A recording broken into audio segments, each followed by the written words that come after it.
Goa डेअरीचे OSD Kashi नायक हांणी दूध उत्पादकांचेर केल्ले आरोप खरे नात।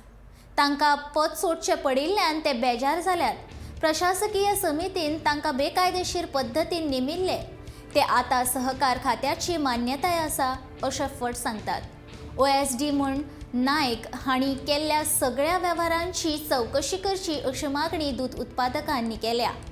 नायक हांणी कबलात क्रमांक 9चो भंग केल्ल्यान ताचे कडल्यान 3 म्हयन्याचो पगार वसूल करून घेवचो अशें दूध उत्पादकांनी म्हणलां।